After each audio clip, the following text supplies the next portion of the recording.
getting comfortable early doesn't always mean short stuff. It can mean letting him air one out too.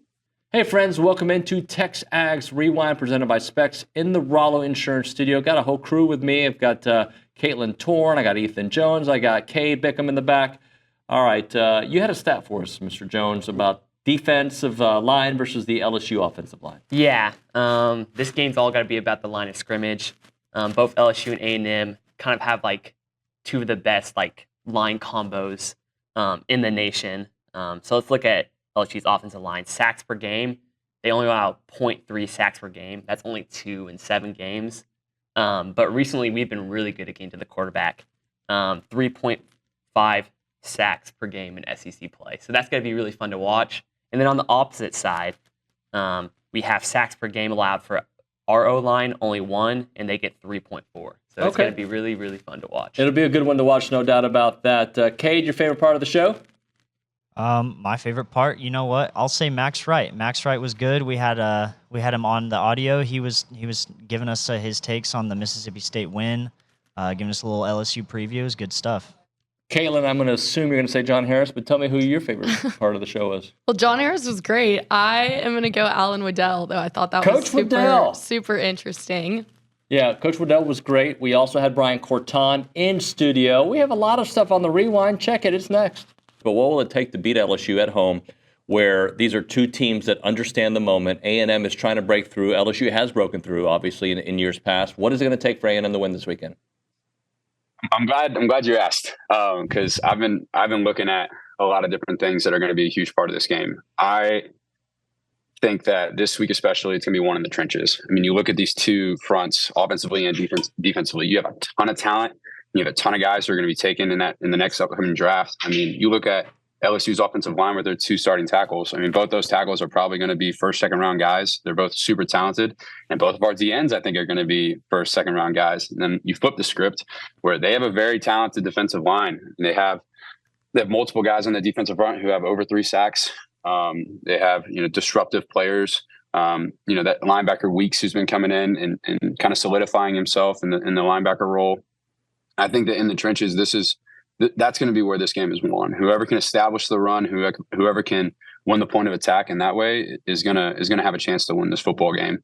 It's going to be a dogfight matchup. It's going to be a slugfest. It's going to be a game that afterwards, on Sunday, I know that these guys are going to be super sore, hobbling in to stretch and stride the next day. But this is going to be a true SEC matchup where both defensive fronts and both offensive fronts have NFL talent that you're going to see playing on Sundays. I mean, this is what you want from the SEC. This is what you sign up for whenever you play in the SEC.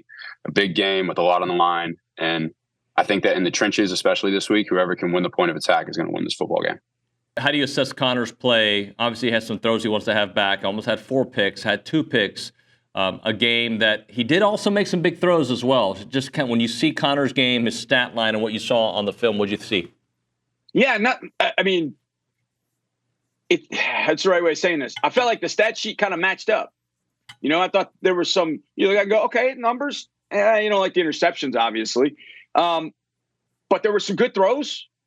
And I think those are ones, obviously, you build off of. But again, Connor's starting 9th, 10th game, whatever it is. It's not a lot of games he's starting. So he's still going through some of those things. And I'll say this about Mississippi State.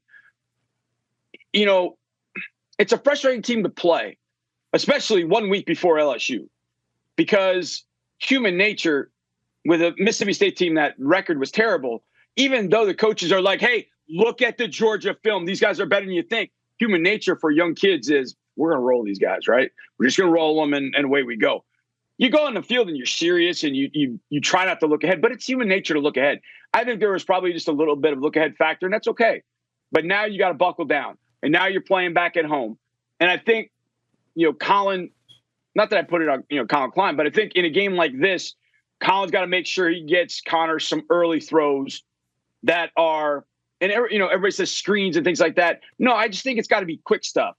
3-step quick game just to get Connor going and get him some confidence. And I think once he finds a little bit of a rhythm, he'll be fine. I think quarterbacks have had pretty good success against Arkansas or against LSU. I think Taylor Green from Arkansas had some good success at times. But I think where Connor's got to come up big, David, is he's got to finish the drives.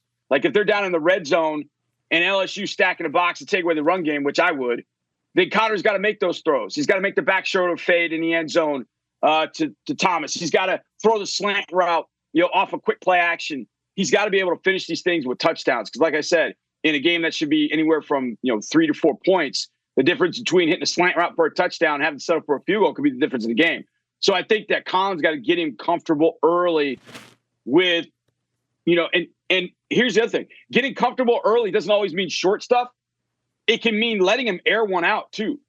And I've always felt, this is always my theory, that if I have a young quarterback in particular, I'd like for that dude to air one out early. Take 3 steps from shotgun, max protect, take your fastest receiver, and just run him down the field as far as you can go. I don't care. You got double, triple, just throw the fool out of it.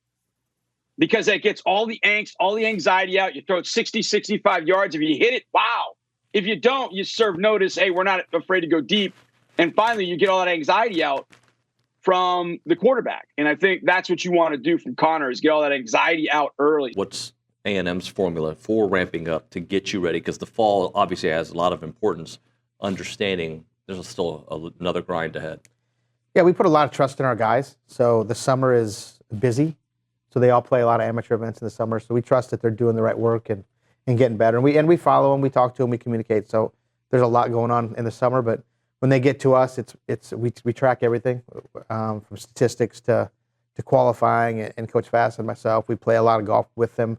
We watch them qualify. And then obviously the tournament golf. So we quantify and look at everything and really try to help them, because that's what, that's kind of the goal, is to help them be the best version of themselves on the golf course and clearly off. But in terms of golf, we work hard on and trying to identify what needs to be done. You said you're on the younger side. What does that mean? Sophomore, junior-ish?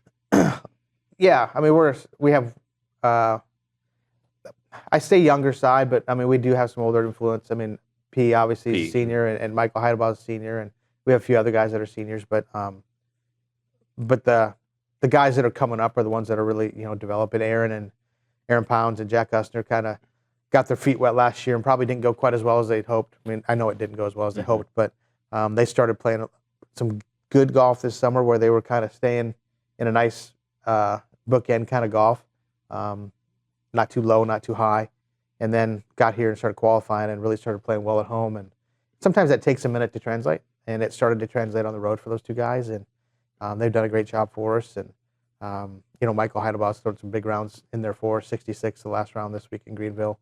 It really helped put us over the top. And we look for P to be our steady guy.